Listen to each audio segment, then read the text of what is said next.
What is happening, ladies and gentlemen? This year, we took part in the 2022 Tour de Big Bear. This happens just a couple hours north of San Diego in Big Bear Lake, California. The Tour de Big Bear offers a wide variety of options for a more family-friendly, inclusive Gran Fondo type environment. The rides range from like a family fun ride to a 25-miler, a 50-miler, a 70-miler, and a big boy 100-mile ride that me and the teammates did just this last weekend on Saturday. In addition to that, this year, I don't know if it's happened in past years, but this year they had a 25-mile and a 50-mile gravel option. I've ridden a lot of really cool routes in Big Bear before. Shout out to Phil Gaimon for sending me those routes via email a couple years back. Since then, I've tackled quite a few of them. Some of my favorites being Onyx Peak, Jenks Lake, amongst others. Since there's not really a lot of road racing going on anymore in Southern California, this is a really good opportunity for us to get out and ride as a team and almost do a fake race, I guess you would say. So today, I want to walk you through our experience at Tour de Big Bear, talk to you about how we rode this ride, and then ultimately break down the route a little bit, what I really liked about this Gran Fondo, and then maybe what I would improve in the years coming.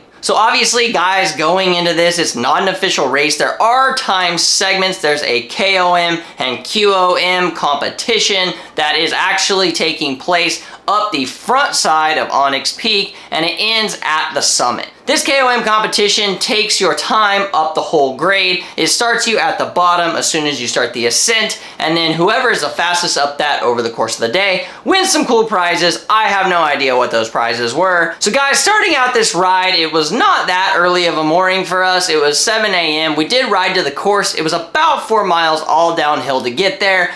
If you are going to be dead at the end of the 100 miles like I was, I definitely would not recommend doing that. Just drive to the start line, but make sure to get there early so you can find parking in the general vicinity because it does fill up fast. Now, in the days before, there was an expo. We did not attend the expo. I did hear that there was live music. So that's a cool touch that the Big Bear organizers have thrown in there for those of you that are maybe bringing the family or have people in your family that are non-cyclists that want something to do kind of related to bikes, but maybe not 100% related to bikes. The start of this ride is chaotic. I really recommend if you're an experienced cyclist to get there early and get as close to the front as possible. We got there a little late. I got in really late on Friday night and I had to reg that morning. So I popped over, got my wristband, got my information, got my placard and everything, and then I popped over to the start line, but by the time I got there, it was already jam-packed in the front.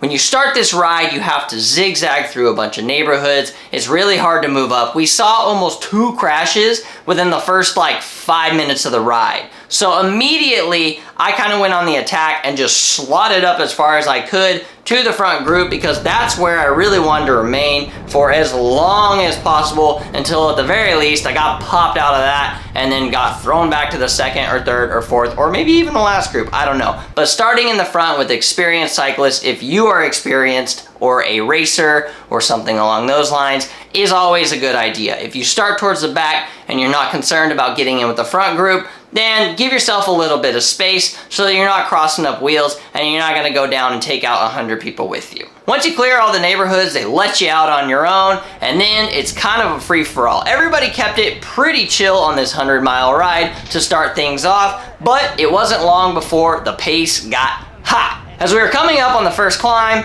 legendary Phil Gaimon comes flying by us and takes over the front. I was really happy with the leisurely pace we were rolling at, 25, 26, 27 miles an hour, over and up and down and around the rollers, and I was keeping my power in check. Unfortunately, when Phil passed us, that was no longer an option. So we hit the first climb, I immediately looked down and I was doing 600 watts. This was definitely not ideal and I knew I needed to pace myself if I was even gonna plan on making it a full 100 miles with 8,000 feet of climbing. That being said, I still kind of sent it up the first climb, thinking that I wanted to stick with this front group and maybe I would catch some folks on the descent. I did drop back though. I grabbed Spencer, Zach, and Colin, who came with me on this ride, and I made sure that we were all linked up because the whole point at the end of the day was to ride as a team and get in a really solid training ride. While we weren't the climbiest of boys, we're all pretty large compared to a lot of people when we race crits, which are completely flat.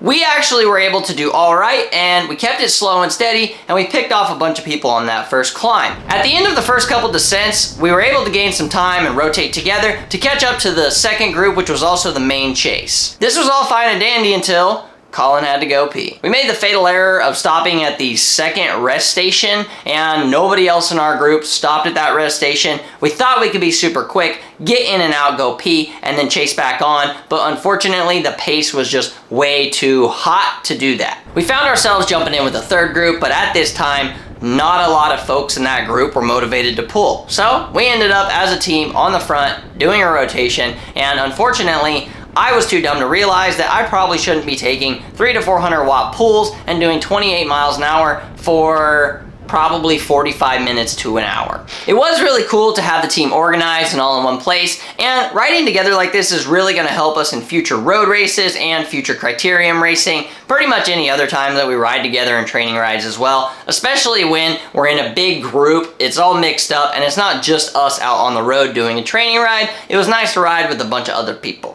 This route could not have been more scenic or more beautiful. It starts you out with a little out and back along the lakeside. You snake through underneath all the trees, under the canopy. It's absolutely gorgeous, and this time of year the weather turned out to be perfect, even though it was originally calling for some rain. I'll be honest, I feel like we could have gone without some of the neighborhood snake throughs that were on this route, because I feel like what was happening is the organizers were just trying to get us as close to 100 miles as possible. I felt like this was just a waste of mileage when we could have just tacked it on somewhere else, or make the ride 5 miles shorter. It's not going to kill anybody. The next step is to head up to Onyx Peak, which is actually my absolute favorite climb in all of the Big Bear area. This is about a 30-minute climb, and I got absolutely waxed in the KOM competition, but I will say Zach did pretty well. I think he took around 20th or something like that in the overall results, so kudos to him for kicking butt. So the boys all waited for me at the top of Onyx Peak, which was super awesome as I arrived probably 2 or 3 minutes after them, and I got passed by plenty of people, but I also did plenty of passing myself. So it was kind of weird. Didn't really know what position I was in overall, but I do know that the group that we were in before had kind of exploded all over the mountain,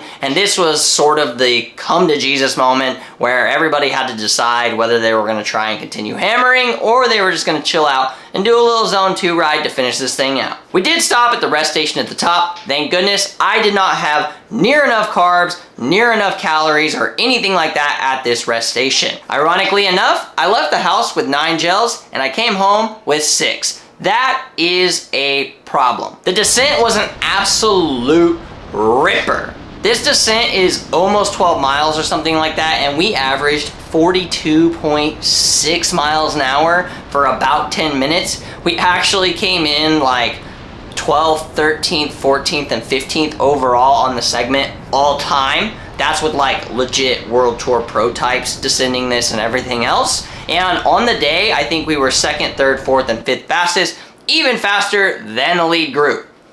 So we like to send it down hills, but we get our butts kicked going uphill. Who'da thunk? Nonetheless, we did gain quite a bit of time here, so we were on a mission to chase everything back. However, as soon as we started hitting rollers, I knew something was really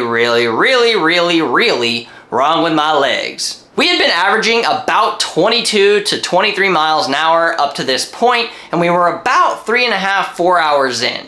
I knew we had at least an hour, hour and a half left, and we were at like mile 75 at this point, so we had quite a bit of time left to ride, and I knew that I was in trouble because I was not nutritionified. The guys were so far ahead of me that I thought it was a good idea to skip the next rest station and try and chase them down. This is where I actually crushed 2 more gels, and then I ate some salt stick, whatever, electrolyte chews. I also chugged an entire bottle thinking that could help me out a little bit as well, and unfortunately it did not do as much as I needed it to. At this point, I was really only able to turn like 180 watts at 160 BPM, which is pretty darn close to my threshold. On top of that, we're at elevation of like 7,000 or 8,000 feet, so your threshold is already probably just chopped like 20% or something absurd like that. Thank goodness. About 3 miles from the summit of Onyx, there is an aid station, so I linked up with Colin there and Eli with Bros Ride Bikes. Shout out to those two.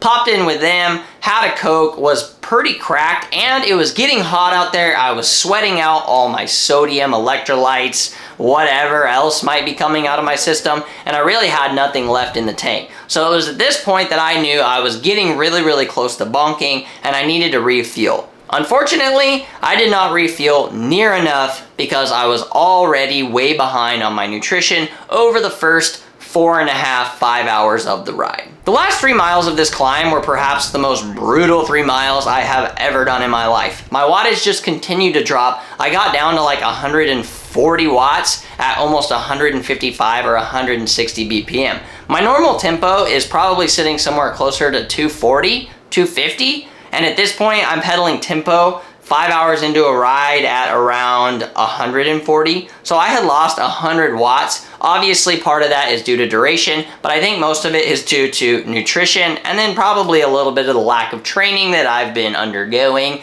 because I was sick twice last month. Once we finally crested Onyx, I saw the rest of the squad and I just kept rolling because I knew they would catch me anyway, and well, who wants to ride as slow as I was riding at that point? My left leg was extremely locked up from cramping in my quad, and honestly the descent hurt just as bad as the climb did, but luckily the descent I can still keep my speed up pretty high even though I was in a lot of pain. Once I got to the bottom, I was out there in the flats by myself, and once again we turned into the neighborhoods to do some weird ziggy-zaggy stuff, and once again guys, could have done without that one. The last 20 miles probably took me like almost 2 hours. It was at this time the boys snuck up on me, they said what's up, and they kind of towed me to the line. But the saga isn't over yet. My left cleat, yeah, it was toast. I don't know what happened, it broke or something like that, but I could no longer clip in on my left side, and that didn't help my cause. We finished the 100-mile ride